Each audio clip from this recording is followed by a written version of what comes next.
Well, it's that time of the year again where you get these things.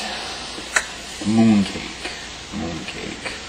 It is almost slightly past now the Mid-Autumn Festival, the Harvest Festival, whatever you want to call it in China.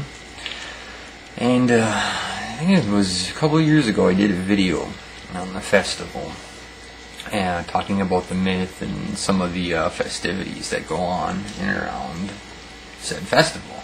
And I don't know when and I don't know how, but I took that video down, or I put it on the channel that I'm not using anymore, and I stumbled across it the other day, and it clicked in my head that it was the Harvest Festival. I was just talking to family in China, my wife and I were talking about it, and of course you get these things, mooncakes.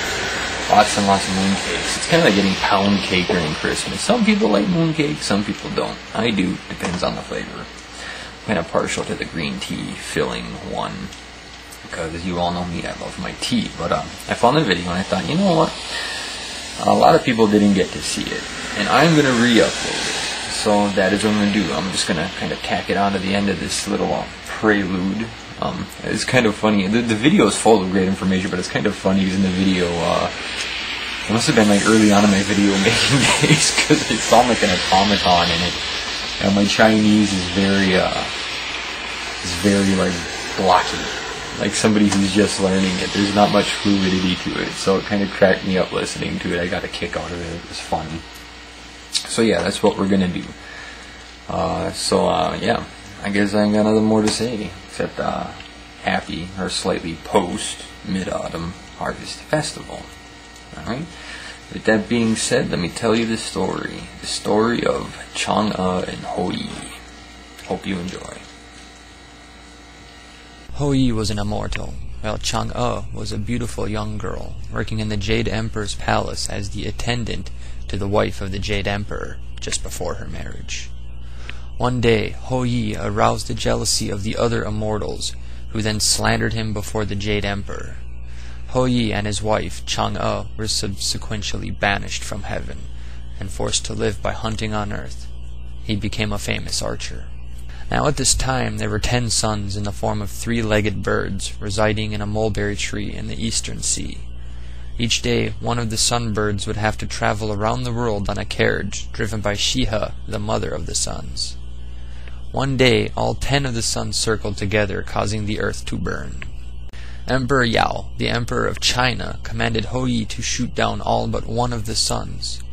Upon the completion of his task, the emperor rewarded Hou-Yi with a pill that granted eternal life, and advised him, "Make no haste to swallow this pill. First prepare yourself with prayer and fasting for a year." Hou-Yi took the pill home and hid it under a rafter while he began healing his spirit.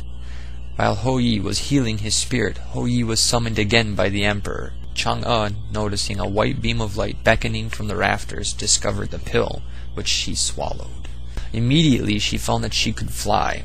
At that moment, Hou-Yi returned home, and, realizing what had happened, began to reprimand her.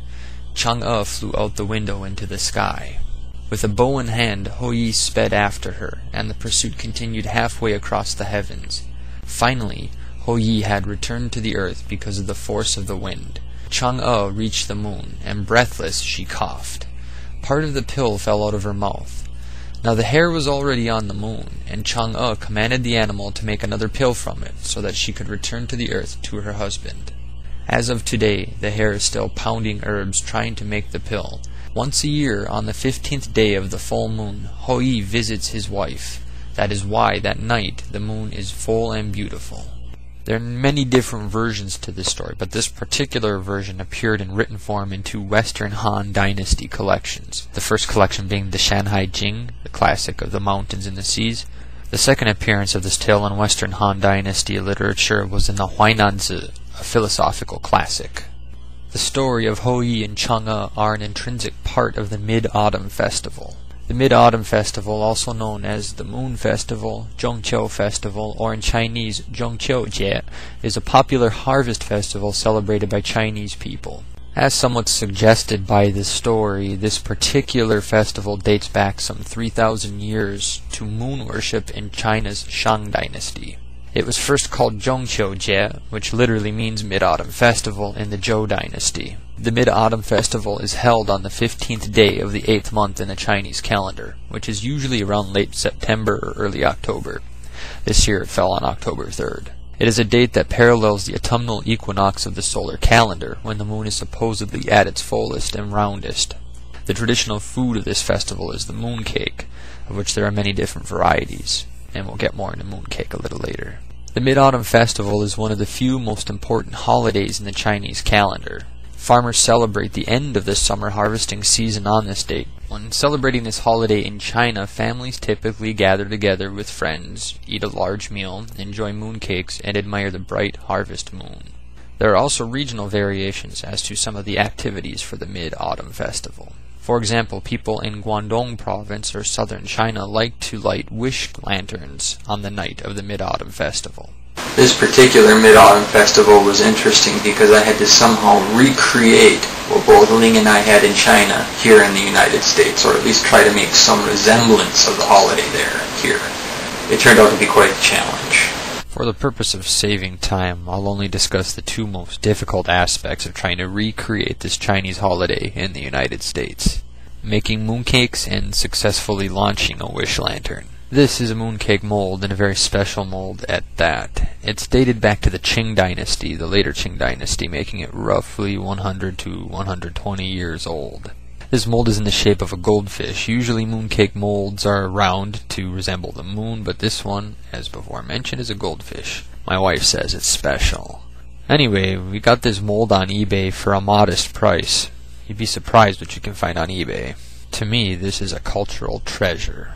Mooncake can have almost any filling: chocolate, egg, fruit, even green tea, but one of the most common fillings in a Chinese mooncake is red bean. The Chinese love their red beans, red bean drinks, red bean gum, red bean chips, and yes, red bean mooncakes. This part was probably the most painful part. You have to get all the moisture out of the red beans when you get done boiling them, and the best way to do this, I found, was to get it into a cheesecloth, wrap it with some kind of dowel. I'm using a wooden spoon here and squeezing down on the cheesecloth to get all the water out, and it burnt.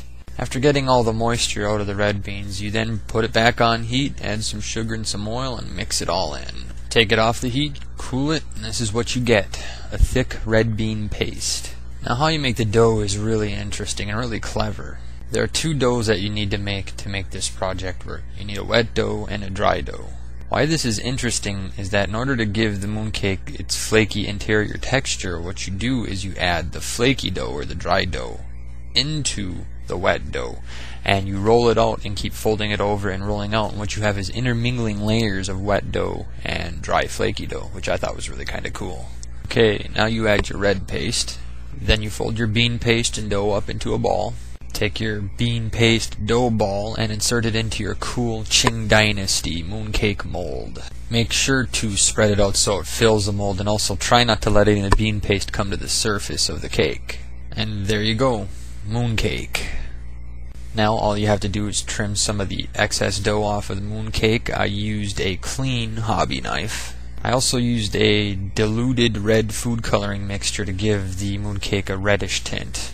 Remember, in China, red is a happy, lucky color. Brush it with an egg wash to give it a glossy surface, and in the oven you go.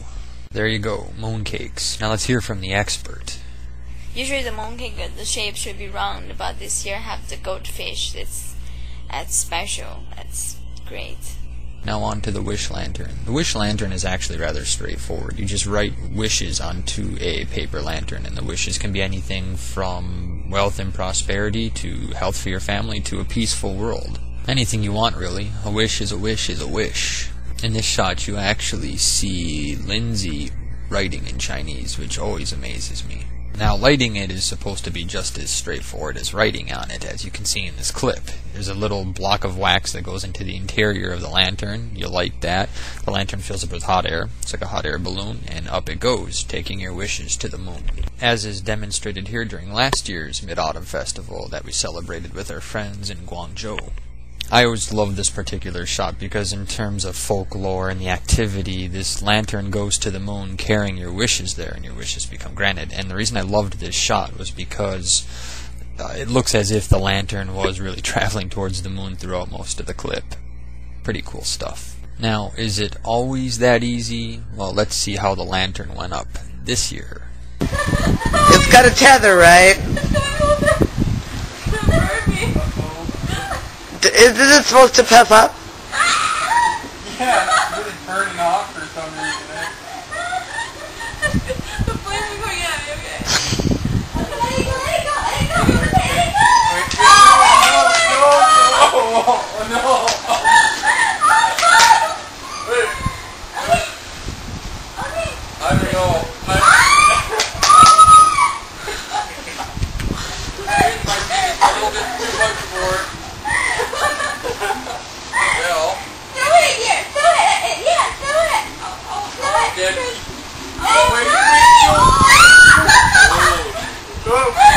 Do you have the string on it?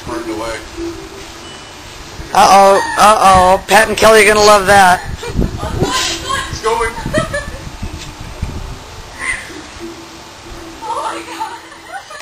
Now, believe it or not, the lantern did go up after going over our fence into the neighbor's backyard, then going onto the neighbor's roof. It actually went up, which was just absolutely amazing that it did. Well, there you go. Mission complete. Happy Mid-Autumn Festival. Zhong Qiu Jie, Kuai Le. That's all I've got for now. Later. Peace.